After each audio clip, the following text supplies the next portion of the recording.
Right now, you have the power to amplify the voices of over 40 million people with one hashtag. In September 2016, we made a video just like this. We wish we weren't doing this again. But here we are, and in the next few minutes, we're going to tell you exactly why.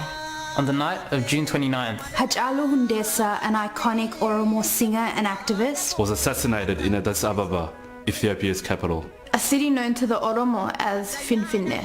We don't know who pulled the trigger, but there are a lot of things that we do know.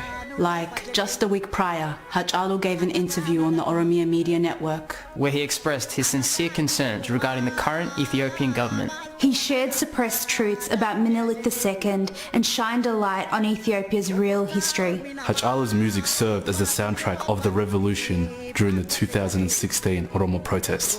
Songs that are a continuous reminder to the Oromo that they have the right to self-determine their future. The Oromia Media Network was raided by the military one day after his death, and its journalists were arrested. Over 100 people have been killed by security forces in 3 days, and with the internet shut down, It is impossible to know what is really going on in the country. To really understand what all this means, we need to give you more information. About the activities of the Ethiopian government since Abiy Ahmed assumed leadership in April 2018. Hailed for his reforms and a recipient of the Nobel Peace Prize, not long after the nation and the world celebrated his efforts, things started to change. Opposition leaders who have legal standing to operate in Ethiopia were being arbitrarily arrested and remain so today. military command posts were set up. Beatings and killings began in Walaga, Guji and Borana, all Oromo regions. And this following point right here is very important for you to understand.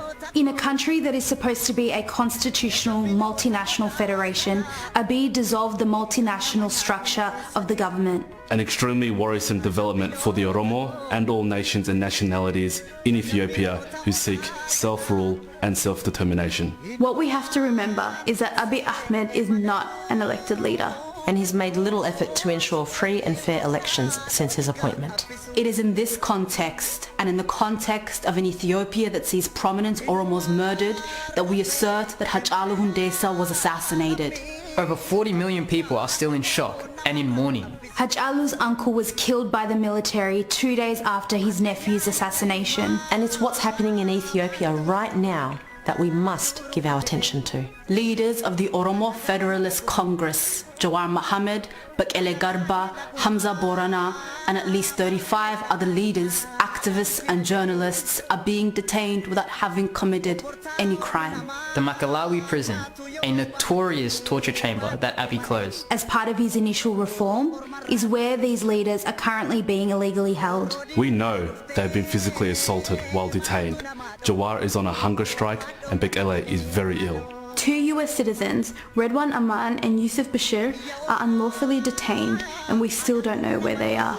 We all anticipated a national reconciliation process to take place when Abiy assumed his position. It could have happened.